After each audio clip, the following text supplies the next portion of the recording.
Tonight on Around the Cooler, we ask the question, is 8 wins the floor for Auburn football? And we discuss if there is a changing of the guard in the SEC. All that and more coming up on Around the Cooler. Let's go. Water Cooler Talk Sports. Around the Cooler.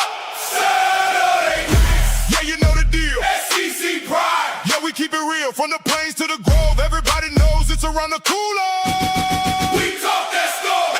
Talk that score. Water Cooler Talk Sports Network. Every headline, every story. Around the Cooler where the fans all meet. We talk that score. This is Around the Cooler.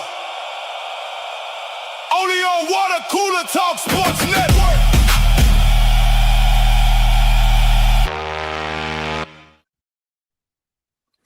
What's going on, ladies and gentlemen, man? Anything Nick Frazier, man. We are back after a 2-week break. We are back, man. I'm getting the echo in my ear from somewhere. But, man, ladies and gentlemen, it is your guy, Nick Frazier. We are back around the water cooler, man. I missed y'all so much. Thank y'all so much for rocking with us. Ladies and gentlemen, he's back. Tell him who you are, boss, man. Man, it's your boy, man. It's your boy, Marcus Fitzpatrick. Let's go. Let's get it, man. Yes, sir, man. We appreciate y'all so much, man, for rocking with us here around the water cooler. Ladies and gentlemen, y'all know what it is. It is the one and only Water Cooler Talk Sports. Here we are around the water cooler. My guy with us tonight, man. Bubba from Bubby and the Old Man. What's up, Bubba? How you feeling, my guy? Feeling good. How are y'all? Man, feeling great, man. Feeling great. Also in the chat with us as well, it is the man, the myth, the legend. You all know him as your favorite insider, our favorite insider, everybody's favorite insider. It is Ant the Insider. Ant, what's going on with you, my guy? How you feeling, my guy? So with it, man. You know, just good to have my hood brother back in this thing. You understand me? That's what it is. Shout out to Auburn Dad for life rocking with us. What's up, Auburn Dad, man? Hope you feeling good. Hope you feeling great, man, as well. J Money, Jermaine Mims is back. He said, welcome back. Welcome back. Yes, sir, man. Shout out to you, my guy. What's going on, man? Auburn Dad for life is in here, man. He said, guess who's back? Back again. Water cooler back again. Is he rapping in the chat? Is what he doing? It would sound like Mob Ties. Jay Prince Jr. is in here. What's up, Mob Ties? What's going on, my guy? P-Pass is rocking with us as well. What's up, P-Pass, man? Hope you're feeling good. Hope you're feeling great, man. Hope all is well with you, man. Phil Will in the chat. What's up, Phil Will? What's up, my guy? Hope you feeling. How you feeling, man?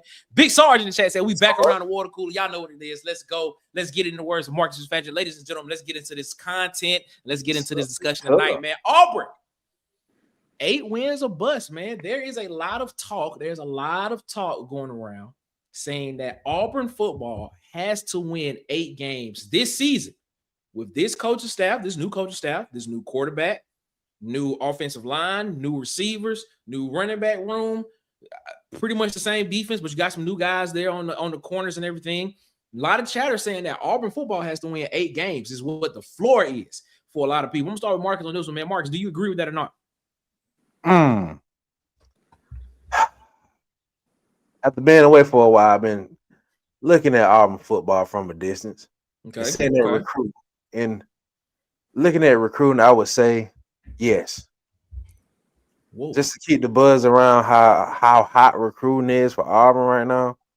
8 wins. I think they gotta get it, man. And then with him coming in with all his transfers that knows the offense, his quarterback, his receivers, skill position guys, it's really dependent on that O-line, man. And to me, he wants to run the football. So with you running the football, you can lean on that O-line a little different. I think he can get 8 wins with this roster, man. Calvin Peterson come in and said, man, stop talking about 8. This is a 10-win season.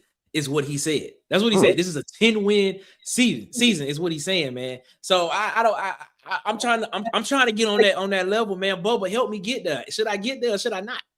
I'm the wrong person to ask because I actually disagree. That's okay. Here we go. I think it needs context. Like hard lining it at 8, I think that's kind of difficult to do because you have no idea what's going to happen in this season, even if you assume health. Okay, 7-5 is not ideal, but I don't think Auburn fans should go leaping off of cliffs if this is a 7-win season. I think it needs context, what happened in those 5 games, right?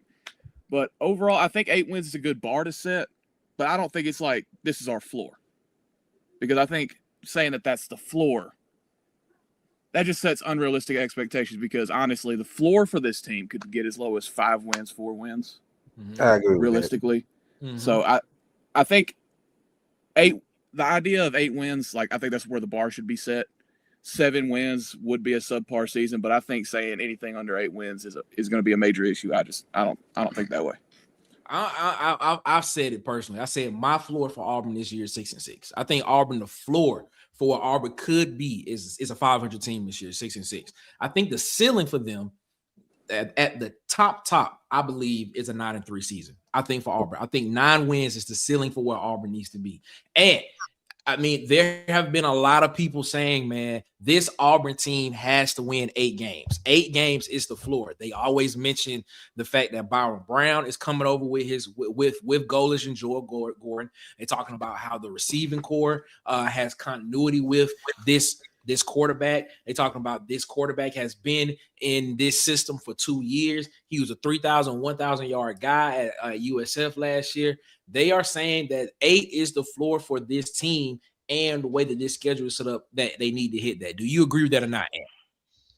Yeah, no, I agree with everything Bubba just said. Like, I could see a world in Auburn going 5 or 7. I could see a world with them going 10-2.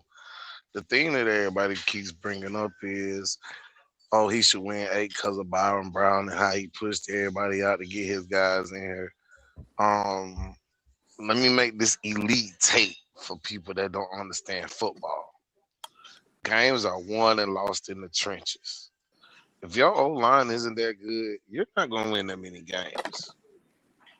I don't care if he brings Troy Aikman, Emmitt Smith, and Michael Irvin to Auburn. If that O-line can't block for the quarterback, then no, don't expect too many wins on that schedule. But being honest, I think 8's a good number. I could see 8 wins. Okay. I mean, they saying, I mean, Big Sarge agree with you. He agree with you. And I'm pretty sure he agreeing with you about the fact about the offensive line, because that is something that Big Sarge always says. He says that it depends the way this team wins depends on what the offensive line is going to do in this game, man. Shout out to Auburn Dad telling me, by the way, Nick, you looking more like Uncle Phil now. I appreciate that. Thank you so much. That is kind of funny, but you know, it is what it is. Thank you so much for that.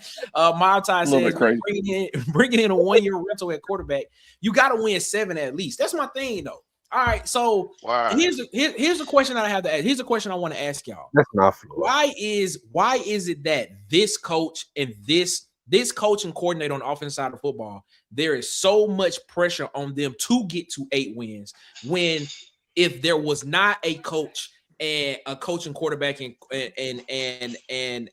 coordinator combination, we would not be saying that. When you look at what Auburn has done in the past, like in the past couple of seasons, Auburn has not won more than 6 games. So now all of a sudden, as Auburn fans, we are saying, I'm not going to say we, I'm saying we as a collective, because I would just want to put all of us there, but everybody doesn't agree with this. But there are Auburn fans that are saying that 8 has to be the floor for this team this year. Why not look, if you're looking at what Auburn has been the past 5 seasons, why is 8 the floor now, Bubba? Honestly, I have no idea. Like, I get the point of, okay, he brought in his quarterback. Mm-hmm. So did the OC bring John Mateer with him to Oklahoma, right? Mm-hmm. The difference is the big point that we've been talking about all offseason is the offensive line. So it's like, yes, he brought in his quarterback and he brought a lot of guys with him from USF. My point is, so what? Why does that matter? It's like, yes, you have the familiarity with the system and all that stuff. Like Ant said, it does not matter because your offensive line sets your floor, right? Bad offensive line play makes a good group of skill talent and quarterback play look average. We've seen it throughout the entire history of college football. Whereas you see with a team like Iowa, great offensive line play, horrible quarterback play. Their floor is 7 or 8 wins, right? So, yes, Auburn has a top 10 quarterback in the country. Yes, Auburn has one of the better receiving groups in the SEC and has a stacked running back room. None of that matters if this offensive line group doesn't produce. Marcus, Help me explain even further. Why is the bar? Let me not say the bar being set so high, because I do agree that as a team, Auburn is a top 15 winningest program of all time in college football. I think they're number 13. So that type of pedigree, you should always be looking to at least win 8. But when you factor in what has been going on and what Auburn fans have been told for the past couple of seasons and what the result has been, why does 8 have to be the floor now? Why does this coach have to have that pressure on him? Well, like Bubba said, this is not my floor. I would say my floor would be 7, but for just the sake of the argument, the reason why fans would think that is because he was able to keep DJ Durkin as well, to keep that the stability on defense, as well as bring his people along offensively. Like we all alluded to, offensive line does control a lot of that situation, but us as Auburn fans, we know what DJ Durkin did last year with that defense, and we saying, hey, if we had any type of offensive play calling, we would have won 8 games at least. So we saying Golders can bring that offensive play calling to us, and we hoping for 8 games, and with his offensive background, we saying he can at least get us 8 games with DJ Durkin in that defense. Big Sarge said the bar is set that high because of the play of Byrum Brown. Of course, we know Byrum Brown is a 3,000, 1,000 yard guy last year. Should it be set that high just because he did that last year? No, he's great. Go ahead, Bubba. Go ahead. I mean, he's great, but again, it's like he can't do it himself, right? Mm-hmm. But yes, he is a freak of nature. We rarely see guys at this size that can throw the way that he does with that amount of athleticism playing that position. Mm-hmm. But he's just one guy. Joel Gordon has limited experience as a play caller. It's been the last 3 years at USF. We don't even know how much of that was him being the primary play caller. Mm-hmm. And Alex Golesh is coming in and having to flip this entire roster. So I think that, yes, Byrum Brown is awesome, but you can't say just because we have this guy who is top 10 at his position that all of a sudden the floor is set at 8. Like that's the main issue. People don't have an understanding what floor is. Floor is everything goes wrong. And I liked Marcus's point on the 7 wins being the floor, because the defense might legit be that good that it can carry this group. Mm-hmm. But floor means everything went horribly wrong. Byrum Brown got hurt. Entire offensive line is hurt. 4 or 5 guys on defense get hurt. Alex Golesh completely loses the locker room. Like, that's floor. And it keeps bearing me the question, why is the number 8 just being pulled out of thin air to me when you say that? And then you look at what Big Sarge just said here. Auburn is replacing an entire O-line, and you got some guys that's coming in, especially at the edge position on the defensive line as well. So 8 coming in to this season, to me, I'm just saying, to me, seems very, very lofty, especially with what you have seen this Auburn football program go through in the past 5 seasons, and what we were told about those teams. Well, we were told we needed talent. Well, you got talent, and you had talent on those teams as well, and you weren't able to win games. So I don't know, man. I'm looking at. I'm gonna give Ant the opportunity to get the last words on this one before we get started. Go ahead, You already know. Y'all already know. I'm gonna say this. You can clip it, mark it, whatever you want to call it. Another elite tape. Man, they just don't like my coach, man. Y'all just gave a man who ain't had a winning season at Auburn 3 years. You gave him 3 years only because he recruited great classes. When he coached the games, he didn't even look like he cared about the games for real. So why is you giving somebody who's coming in here trying to change your culture, change your whole program to be the best it could be? Why are you giving him 8 wins as a floor?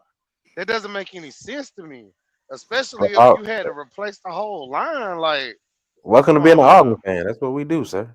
Man, listen, man. Yeah, we get real irrational, man. Let me tell you something. We get real irrational around here. Look, Byrum Brown, cool. 3,000, 1,000.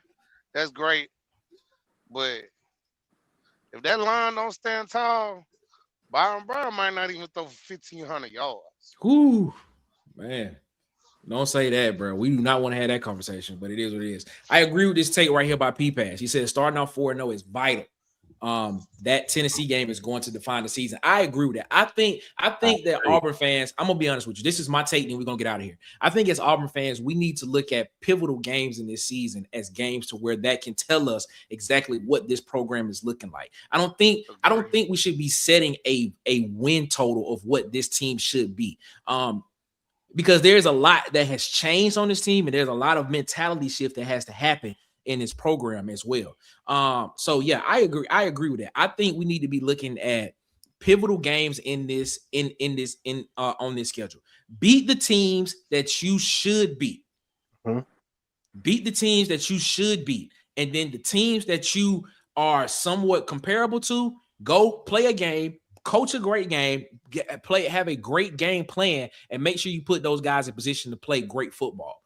And then go out and have an opportunity to win the game when it matters. That's how I look at it. And I just look at it, and I think that should be the way that we should go in this situation. Fellas, man, we're gonna get out of here on this one, man. We about to go ahead, ladies and gentlemen, man. This is Around the Cooler on Water Cooler Talk Sports Network, man. We will be right back, ladies and gentlemen, right after these messages. Let's go. Coming up, we discuss if there's a changing of the guard in the SEC, and are the Kentucky Wildcats a team to watch? And still to come, we debate if Jeremiah Cobb and Byrum Brown is the best backfield duo in the SEC. More Around the Cooler after this.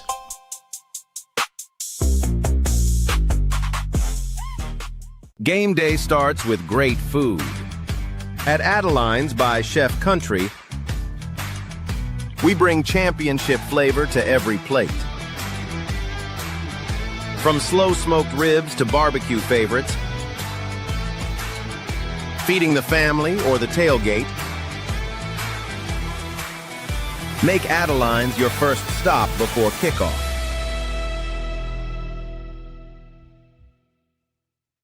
Life moves fast. Protect the people you love. Secure your future with life insurance. Or build generational wealth through real estate. Freddie Metro is here to help with trusted guidance. Protecting families, building legacies, creating wealth. Call Freddie Metro now. The pregame playlist is your new morning destination. Tune in Monday through Friday, 9 a.m. Eastern, 8 a.m. Central. Your morning, your sports, your playlist.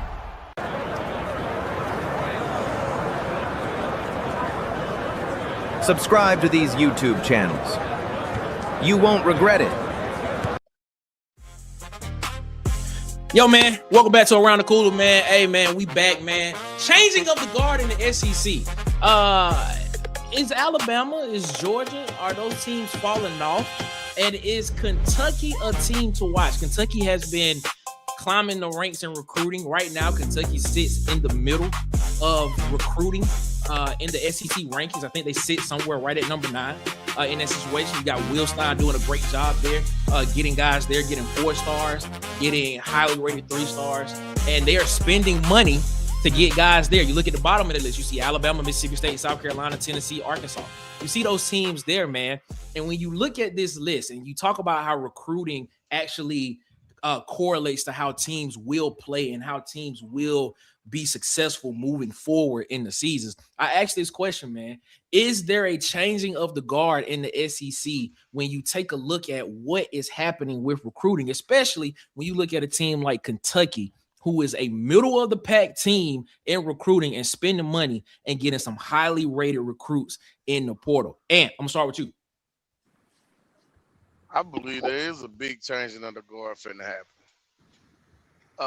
If you look at what Kentucky's doing, they changed to an LLC which makes their whole NIL business part different than the university.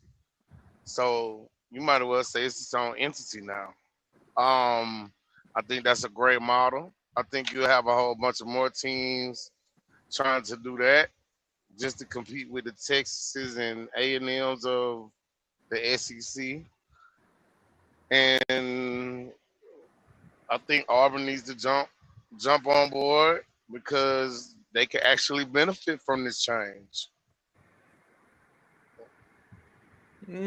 Okay, Bubba, your thoughts on that, man? When you look at those recruiting rankings and those recruiting numbers that we put up on the screen when we were coming back from break, when you look at those numbers and you see teams like Alabama, you see teams like Tennessee, you saw those teams that was at the bottom of the list. You see those traditional powers there. You see Georgia low-key kind of slipping in the rankings as well there as well, and things and stuff like that. When you look at that and you see those teams, does that signal to you that there is a changing of the guard happening in the Southeastern Conference in college football, and that some teams that we have not been looking at as traditional powers will potentially be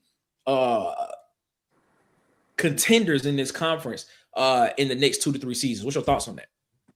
Yeah, I think you don't even have to look at the recruiting rankings. You can look at the last 3 or 4 years in the SEC that you could see the shift where like Alabama and Georgia sliding back closer to the pack. And I think with the new NIL situation and everything and the ability to spend money, Kentucky's become my adoptive team for this year. I think they're going to sneak up on a lot of people. I think that's like a 7-win team. And I think when you look at the recruiting rankings overall, as far as that goes, like, I don't think I directly extrapolate that to the field. But what I do think it tells you is, and I said this on DC's show yesterday, it tells you the temperature around the program right now. And it's not great around Alabama right now. And I think that those relationships that were bridged previously over these last 2 classes where they've had really good classes, I think those relationships that were bridged from the previous staff to the new staff, those have started to fall off. And their inability to build roots in the state and in the state surrounding the state has shown. So I think you saw it last year as far as like a changing of the guard in the SEC. You saw Texas A&M jump up. They have, in my opinion, the second best coach in the conference over there. So I think looking at it like that, maybe not even a changing of the guard, but just a complete change in the sense that going into any given season, there are like 10 teams that can win the conference. More parity. When you look at what Kentucky has done in the recruiting trail, right? You look at what they've done. 21 national rank, number 8 in the SEC, right in the middle of the conference. This is as of June. This is as of the 27th of June. By the way, you look at what they have. You look at Jake Newhart, 4-star, Dominique Black, 4-star, Malachi Brown, 4-star. They also have Deshaun Hall committed to Auburn. I'm sorry, I don't even know why they have been on there. I'm sorry, that's my bad. My bad. My Sean Johnson, Cook, Chance Gilbert, all those are Auburn guys. That should say Auburn next to them. That is a mistake on my part. But when you look at some of those guys that Kentucky has committed to them, they have some guys that are highly rated guys. Marcus, when you look at that, do you say to yourself, man, Kentucky might be a problem in the next 2 to 3 seasons, in the next 2 to 3 years, with what they've done with the athletic department monetarily, and with the way that they have went out and hired a coach and a defensive coordinator who both have college football experience, and Will Stein as the head coach and the de facto offensive coordinator, and then of course the defensive coordinator that came from Texas A&M last year. Your thoughts on that? I agree wholeheartedly. I think they're a couple years away. I think going back to what Bubba said about Auburn, this is a year for Kentucky to have a lot of close games, and it's going to be like a couple games that they're going to play real close, and you're going to see the change in culture with Will Stein in Kentucky. But as far as recruiting, I think the recruiting is starting to balance out across the SEC because of the NIL. But as you see Kentucky starting to spend that bread, and with spending that bread, you start to get the 5 stars in, and I think they're a couple years away. But like you said, with Will Stein, just give him time. I'm kind of scared of Kentucky, but I think if you give him time, he gonna make a big splash in Kentucky. Is there any other team that you are looking at in this conference that you say, all right, this team, if they get it together, if they get this team together and you know, in a season or two. This could be a contender for the next couple of seasons in the SEC. What's your thoughts on that? Who you got? I got 2. Okay, and who you got? I was gonna say I hate to say it, and I got Florida, man. I think they're gonna be nice. Okay, that's not a bad pick though, Marcus. I hate to say it. I don't like it though, man. I don't like it though. You should. Hey, I understand why, but at the end of the day, bro, that's not a bad pick because Florida has the potential to turn into a big power, especially with that offensive coordinator they got, especially with key at coordinator, bro. Like he'll have a whole bunch of schemes and trick plays and everything that, you know, confuse a lot of teams. But I was gonna say Mississippi State for real. Like I'm hopping on Nick boat, bro. I could see potential to where Mississippi State can turn into an average 8 to 10 win team if they put the money out there. And you know, with Levy and Arnett, man, that's a dangerous combination in my opinion. Bubba, who you got? What team are you looking at saying that this, like in 2 to 3 seasons, this could be a team that could be contending in this conference for years to come? Yeah, you know how I feel about John Summerall. Like I think that was one of the best hires of the entire cycle, and a lot of it has to do with I think he hit it out the park with both coordinator hires. Okay. He's got 2 guys, OC and DC, that are top 5 in the conference. Like Buster Faulkner is one of the best in the country, and Brad White has a long career, has pro experience. He's a really good defensive coordinator, and I could see where Kentucky would come into play because Will Stein just has that kind of potential, and Joe Sloan's ability to develop quarterbacks. He's not the best play caller, but as far as developing quarterbacks, he has a long history of that. Plus the fact that they got Jay Bateman, who worked under Mike Elko at Texas A&M, had a year where he called plays defensively. So, and Mississippi State, purely because Kamario Taylor is legit. I think he's going to have a great year. Shout out to Auburn Thaw in the chat, man. Auburn Thaw said, man, with the portal madness the way it is, our recruiting rankings as relevant as they used to be? How many of the incoming freshmen will be there next year or the year after? It's a solid question to ask, man. I want to let's talk about it. You know, to Auburn Thaw's point, you know, with the way the portal is and the way that, you know, money is flowing throughout college football now, are we putting too much hype into these recruiting classes? In your opinion, Bubba? Well, I think that you still have to recruit high school, right? But I think the thing that's happening is teams aren't taking just filler anymore in their classes, where you used to have these 30, 35 player classes where they were just filling in the back of the roster that way. I still think that your roster, the base of your roster, the foundation of your roster is going to be built, at least at the major programs, that's going to be built through high school. And you go and you fill holes in the portal. I still think that's the best way to go about it, but it's not as important as it used to be. But you can't just say forget about it. You can't just say it doesn't matter. Do you agree with that statement, Ant, that with the way that recruiting is right now, are we putting too much hype into these recruiting class rankings and numbers? Or should we just be looking at this on a year-to-year basis and just basically saying, you know what does this team look like this year? Because even though they're having a good season this year, they may not be good this next season or the year after that. It may be a couple of seasons after that, one good season they have to where they may be back on track. Your thoughts on that?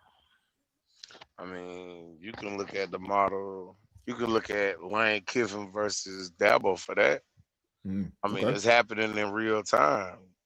Dabo don't like transfer players. He likes building from high school. Lane Kiffin doesn't mind getting transfer players. I mean, you can win both ways. So it's like you can say that, but I don't think that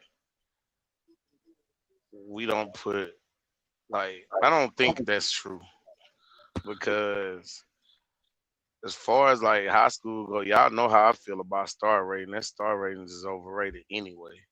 So, I mean, you could take a team 4 stars and 3 stars and win a title. I mean, Indiana showed you that. So, recruiting classes, I mean, they're important though. This is important for real, for your future. Y'all just view Kurt Cignetti as an outlier? No, I do not. I don't. Shout out to I got Ted. Shout out to I got Ted's SEC season, man. Shout out to him, man. What's up, man? Make sure I go over there, subscribe to his channel. But to answer your question, no, I do not view him as an outlier. I view Kirk Cignetti as one of the most cerebral coaches in college football right now. So he's like the prototype of what you think is going to be taken over the next 5-10 years. Yes, I believe so. I believe so. I believe he has. I believe he's a guy that eats, breathes, lives football. He just wants to win. He wants to get the right guys in the program to help win. Is what he wants to do, and he knows how. And he's good at the X's and O's of it and adjusting as well. He has a message. He has a foundation. He's the closest thing to Saban. He's the closest thing to Saban that you have right now, in my opinion. He's the new Saban, I think. That's the new Saban. Wow. Yeah, he's the new Saban. That's very high praise. Wow. Well, I mean, he's just the next evolution. Very high praise. You have the Nick Saban that was the prototype for the last 20 years. Okay. I think he's the prototype for the next 20 years. He's just an evolved version. Jay Money, he said you can't stack top 10 classes year in and year out without losing guys to the portal. You build from high school, then pick your spots with the portal. Each cycle will be different. I actually kind of agree with this statement right here, man. It is what it is, man. So yeah, it is what it is, man. Ladies and gentlemen, please make sure that you liking, make sure that you're subscribing. If you're watching us right now, man, tell us in the chat, how do you feel, man? Is there a changing of the guard in the SEC? And if so, tell us who that team is you think will be at the top of the heat if the old guard is slipping right now. So tell us what you think about that, man. Ladies and gentlemen, man, we appreciate that so much, man, as always. And please tell us in the chat. If you're watching us right now, tell us in the chat who you think it is. I saw a couple people say Mississippi State. I saw some people say Vanderbilt. If you're watching us on the rewatch, hey, tell us in the comments. Who do you think it is? And if you have not already, please hit that like and subscribe button. Still to come. Are dynasties in college football dead? We'll talk about it. More to come on Around the Cooler. In the SEC, every game and every fan matters. Welcome to SEC Season, the ultimate interactive channel. Catch Launch Breaks with Tez, Tuesday to Thursday at 12:30. And SEC Season Live, Tuesday nights at 7:30. More than a channel, it's a community. Connect and debate with the most passionate fans in college sports. Subscribe today and join the Keyboard Collective. Breaking Auburn news, recruiting updates, insider conversations, the stories Auburn fans care about most. When something happens across the Auburn football landscape, Auburn Addicts is there. From recruiting battles and transfer portal movement to game analysis and the latest headlines, Auburn Addicts keeps you connected. Join Auburn fans every Sunday at 6 p.m. Eastern, 5 p.m. Central. Auburn Addicts. Auburn football. All the time. Yes! Let's go! Whew. Yeah. Oh, yes! Let's go!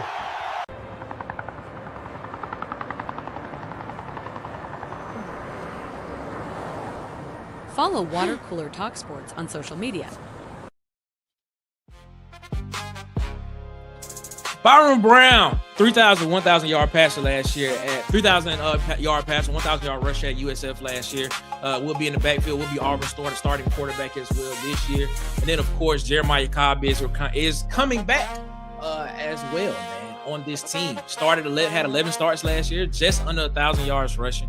Had 5.5 yards rushing. The last time Auburn had 2,000 yard rushers in the backfield from the quarterback and the running back were Nick Marshall and Trey Mason. As you can see on the screen, Nick Marshall had 1,068 yards rushing, Trey Mason 1,800 yards, and that 1,800 yards put Trey Mason in New York as a Heisman Trophy finalist. He didn't win it, but he made it to New York, and Auburn actually still went to the college, to the national championship game, the BCS national championship game, and ended up losing 34-31 to Florida State. Heartbreaking loss. I asked the question, man, is this the best backfield duo in college football bubble? I think it's probably between him and the backfield in Ole Miss with Trinidad and Kewan Lacey. I think that's the top two. Trinidad and Keywan Lacey and Byron Brown and Jeremiah Cobb. Okay, all right. What would be the distinction between the two? If you had to give an edge to one, who would you give the edge to? Well, I think I got to give it to Trinidad and Keywan Lacey because they did it last year. Okay. And like a lot of people would say the USC group with Maeva and Kingston, the kid that they got out there, but I think that these two are a level above that. And we'll see.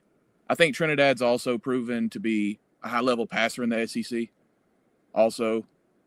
So I think it's between those two. Okay. What about you, Marcus? Is this the best backfield duo in the SEC right now with Byron Brown and Jeremiah Cobb? I'm only going to agree with Bubba because of Trinidad's accuracy with the ball. I have to see Byron Brown's passing accuracy be better. But if we leaving it rushing, just strictly running the ball, I got to go Auburn. I think Auburn, and with Washington as his two deep, I think you can lean on your second running back just as well as your first. So it's just like, if we just talking running the ball, I gotta go Auburn. But I can't disagree with Bubba if we talking Trinidad's passing ability with Lacey's running ability. Okay. If we expand it to the entire backfield and we include Omar and Bryson Washington and the Tay Meadows kid, I think Auburn's got it. But if we're just keeping it to duos, okay. I asked the same question you had before we move on, man. Is this the best backfield duo in college in the SEC? Byron Brown and Jeremiah Cobb. Nah, I gotta give it to Ole Miss, bro. Whoa. Even with a three-headed monster, I still give Ole Miss the edge. Like Lacey is easily a 1,500-yard back. This upcoming season. You saying Q1 Yes. Lacey this upcoming season is a 1,500-yard back? Yes. Okay. Might have to be. Yeah, he might have to be, but I think he can do it. Okay. Trinidad can give you. If we talking about rushing, Trinidad he's a Byron Brown. He can give you 500 to 700 yards rushing easy. I think Auburn would be second only because we don't know the status of Amara Hardy and we don't know how good Austin Simmons really can be. And we don't know in Florida, we don't know about their quarterback situation, period. Mm-hmm. Yeah, either one, Follow or the freshman. But I mean, you got Jaden Barr's a top 3 back in the SEC. Yeah. Tennessee got the same problem. They don't have a quarterback situation. I mean, they have a quarterback situation, and they got one of the best backs in the SEC in Bishop. So Missouri too. I think as the season goes on, it'll play itself out, and you can kind of, have a list then. But as of right now, Auburn's probably the second best. Second best. You know what's surprising, man? Nobody said Georgia. Nobody mentioned Gunnar Stockton. Nobody mentioned those guys, the running back that they have there. Why isn't Georgia in this conversation? Because Gunnar Stockton can't run the ball. Gunnar Stockton can't run the football. Bubba gave you the answers. Your problem. You get out. You can get in there. I heard Bobo say Mike Bobo. Explain to us why. Okay, everybody says Mike Bobo, really but simple. the thing about it is they keep winning football games and the offenses keep looking great every year with Mike Bobo. So I'm just asking the question: Why is Mike Bobo the problem? Number one, Nate Frazier, I think, is a level below both Keywan and Jeremiah. Okay, I think that's pretty simple. That's a fair point. That's a fair point. And Gunnar Stockton, it's like, I think he's probably going to go top 100 in next year's draft. He's a legitimately really good quarterback. But when we talk about this, we're talking about overall production, right? I think that number one, they're gonna rotate like 3 backs. So we don't even know if Nate Frazier by the end of the year, mainly because of his pass protection issues, we don't even know if he's going to be starting by the end of the year. Facts. And also, That's it's like true. Gunnar Stockton with that style of offense. I don't think he's going to put up the same numbers that Byrum and Trinidad are going to have to, because Byrum and Trinidad have to, through virtue of them not having as good of a team overall. Exactly. So I just think Byrum Brown and Trinidad Chambliss are both more dynamic than Gunner, even if Gunner might be a better quarterback. That's all I was saying. I don't know if I don't know if Gunner Stockton is a better quarterback. I'm just saying when you look at what he is and what he's paired with in the backfield, why are they not in the conversation? That's all I'm asking. So I'll say this to Bubba's point. Their offensive line is better than anybody that you're going to name on that list. Even if you do put Simmons and Hardy on that list, or Barr and whoever, or Bishop and whoever. I mean, Tennessee and Georgia's got probably the two best offensive line in the SEC, but Georgia's leagues above Tennessee. Like, if Bobo can make it to where he doesn't have that pass itch when they're running the ball and looking real dominant while they're running the ball, then you probably would put Georgia in this category. But I think Bobo's erratic play calling is what makes you overlook it. Marcus, you mentioned Missouri. So you mentioned Missouri, you're talking about Austin Simmons, and then of course you're talking about Ahmad Hardy back there as well in that backfield. Why do you think they should be in this conversation or should be up as high as they are? Because if you think about it, Hardy is on the tier as a Lacey and as a Cobb, in my opinion. When you talk about running backs in the SEC, he's a hard-nosed running back. He can carry you in games. It's just like I think Ant said earlier, it depends on Simmons, in my opinion.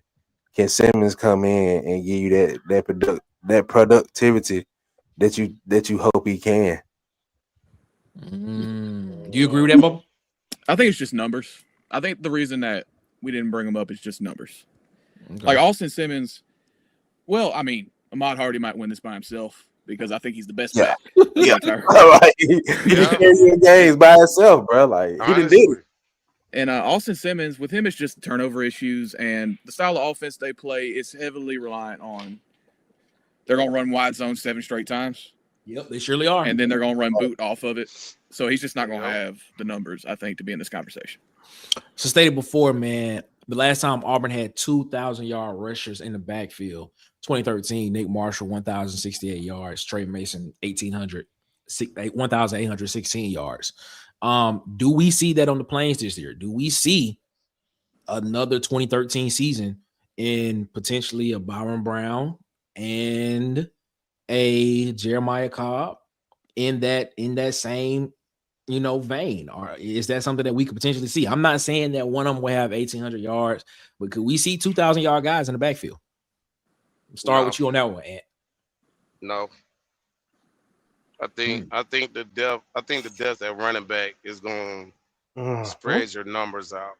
I think now Cobb may have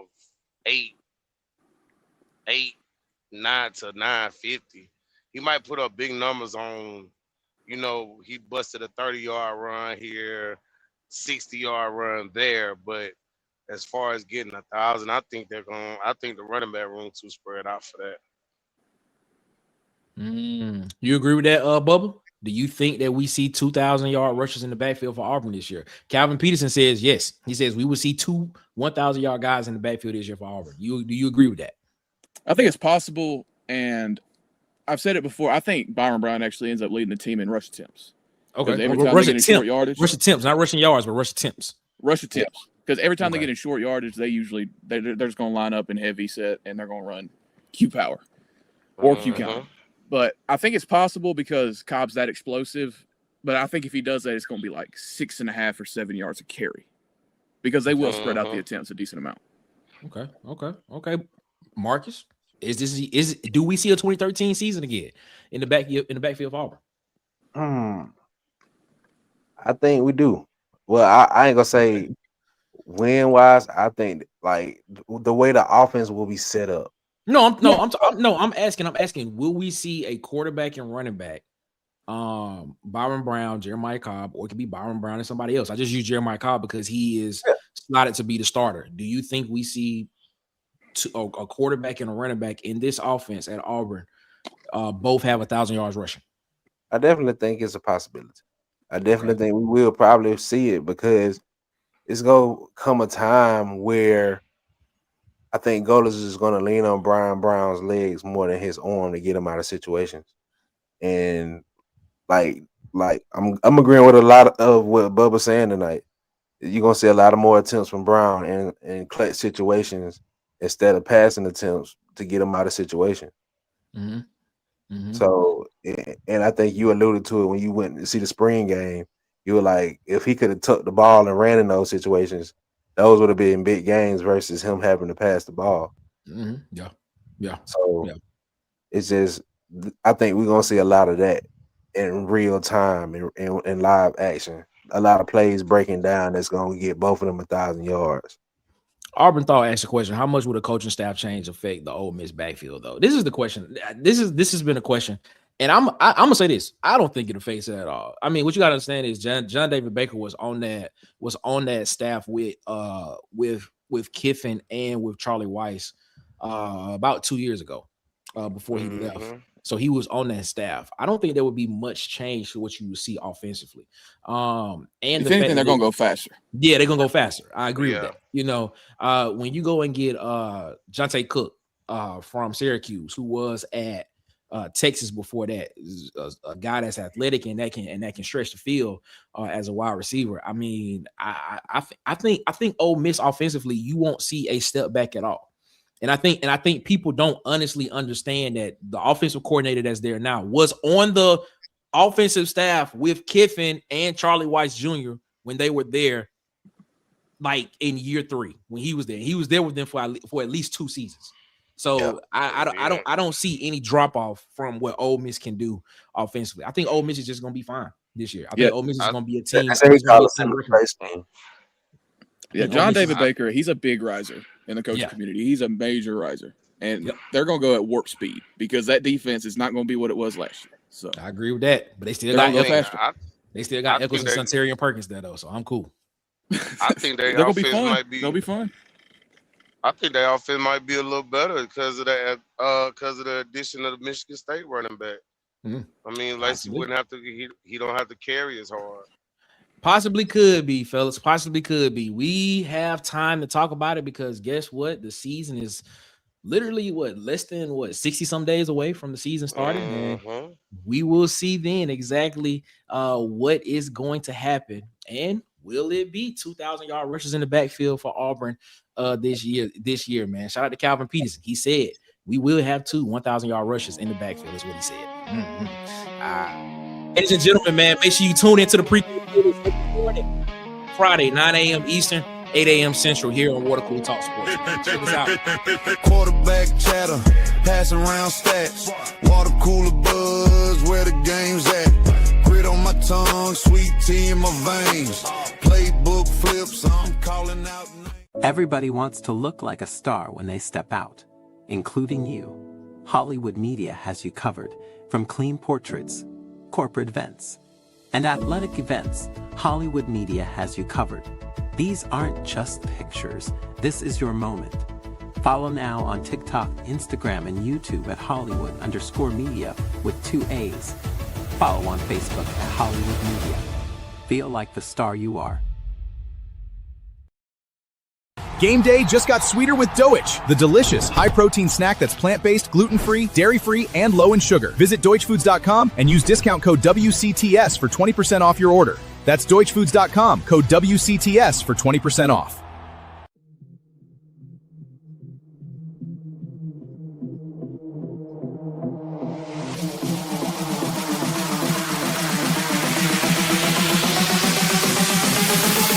Hit the link and try it now.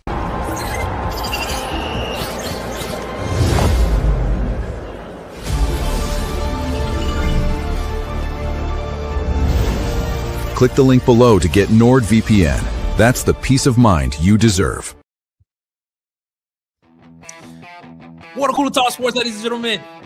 Around the Cooler, brought to you by a guy, Hollywood Media. Feel like the star that you are. Also, it's brought to you by Dubby, man. Hit the link in the description to get you 10% off your order with Dubby. And also, man, DOICH Foods, man. Shout out to DOICH Foods for coming and rocking with us, man. Hit the link in the chat and use the code WCTS and get 20% off your order with DOICH Foods. CBS Sports put out an article and they said that dynasties could still happen in college football. And they showed the last couple of national champions at the top: Alabama, Georgia, Michigan, Ohio State, and Indiana. But they've also said that these 6 teams, Ohio State, Georgia, Notre Dame, Texas, Oregon, and Indiana, are the teams that most likely have the opportunity to have some type of dynasty in the back half of this decade and moving forward. And we talked about Curt Cinetti earlier on in the show, and he is in here. Of course, you have the traditional powers of Georgia, Notre Dame, Texas, Oregon, of course, Ohio State there as well. So I asked the question to you guys, man, and I'm gonna start with you on this one, Bubba. Are dynasties dead? And if they are not dead, in your opinion, do you agree with that list from CBS saying that those are the teams that actually have the opportunity to have a dynasty type run in college football? Yeah, I honestly, I don't know.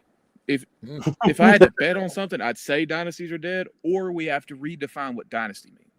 Like, is a dynasty 3 in a 10-year stretch now, or is it like still the same as it was, where it's like 5 in 10 years?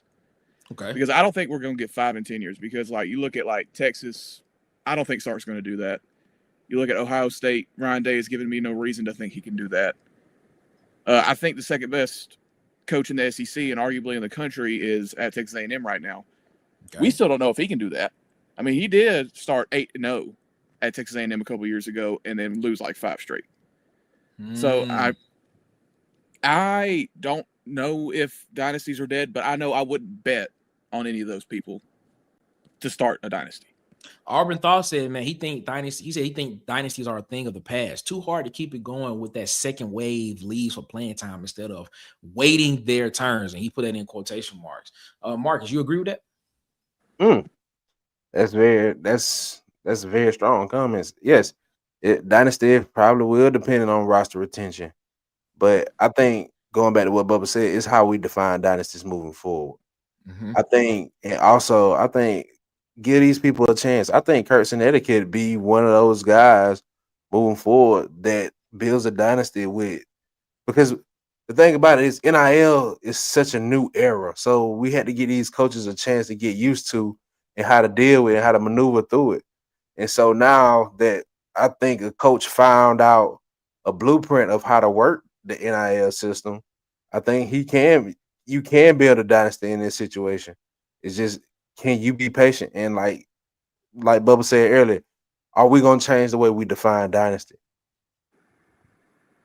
And that's exactly what Tim the Toolman Taylor said, man. He said dynasty is going to look different. No one will be able to do it like Saban did. And I agree with this statement. I don't think you have that type of dynasty to where you have just that pure dominance moving forward of just a team is just that dominant, you know, for a 17, 18-year period. So I totally agree with that statement. And do you agree with CBS Sports article basically saying that if there were teams that had the opportunity to be dynasties, you know, towards the back end of this decade and moving forward, do you agree with those 6 teams that they said in Ohio State, Notre Dame, Oregon, Georgia, Indiana, and Texas? Do you agree with those 6?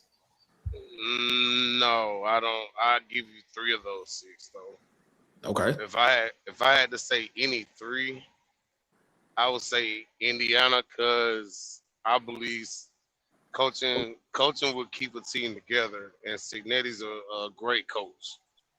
And I think they'll start getting the Georgia discount if they, you know, pull off wins this year. If they make the playoffs this year, they'll start getting 5-star talent, and he'll be able to hold a great roster together. Notre Dame, I think Marcus Freeman is a top 5 coach. It's just they don't play in a conference, so it's like, man, come on, let's stop that.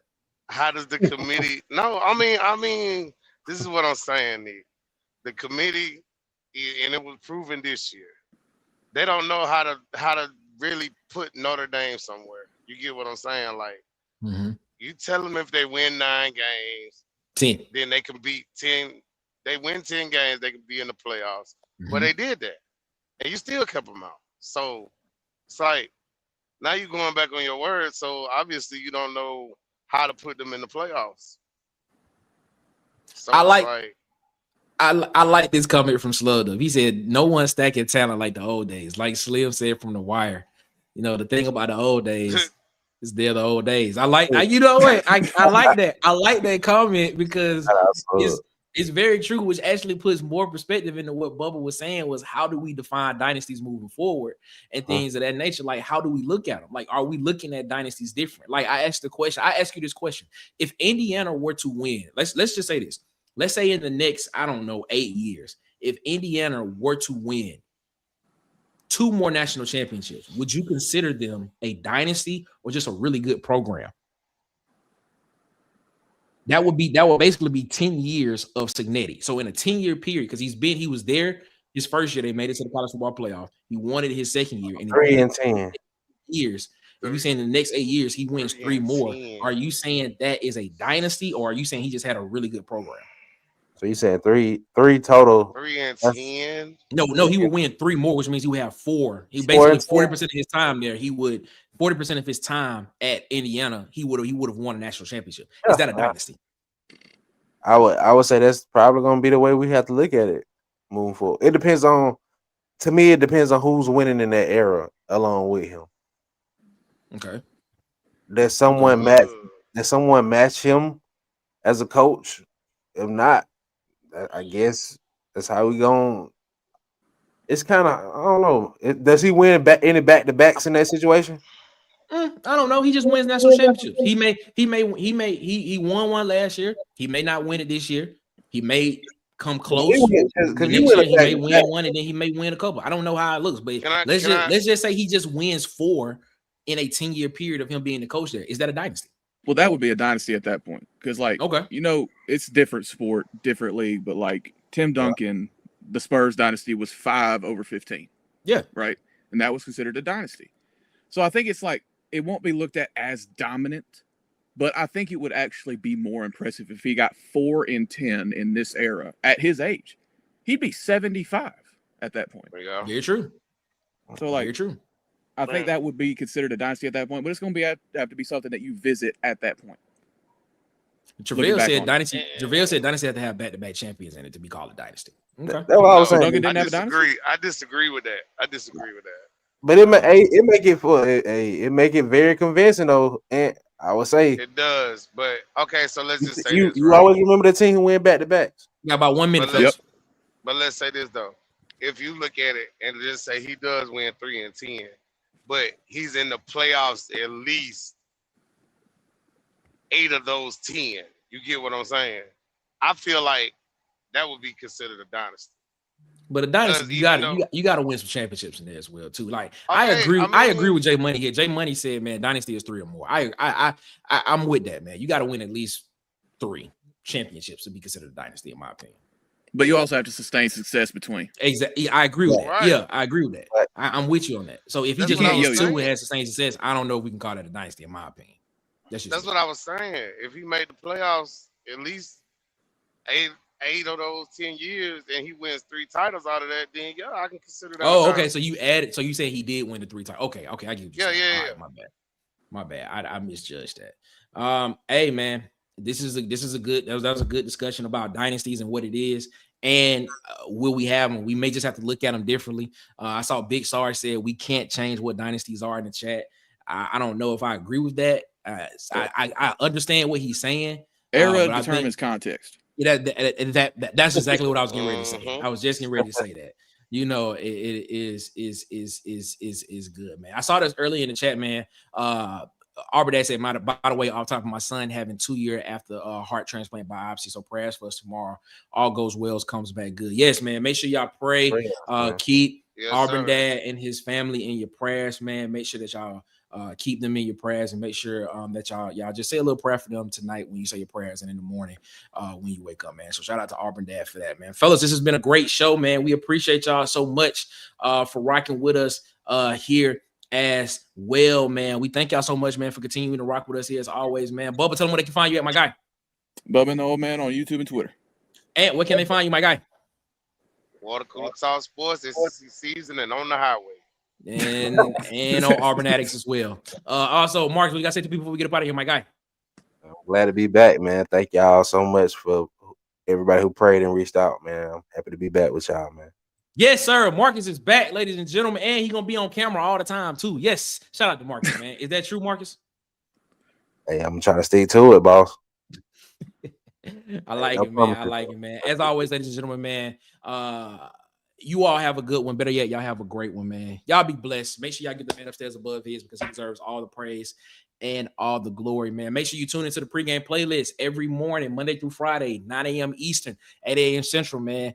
We had our first show this morning, man. Thought it was a great show. So go check out that show if you did not get a chance to check it out.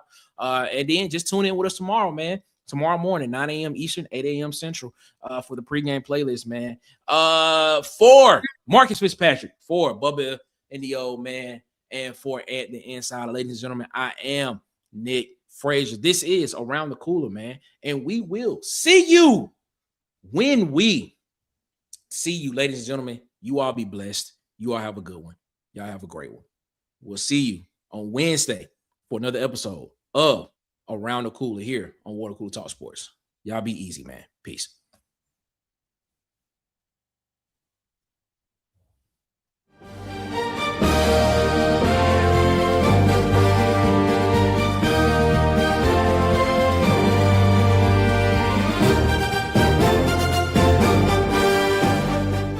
This has been a presentation of Water Cooler Talk Sports.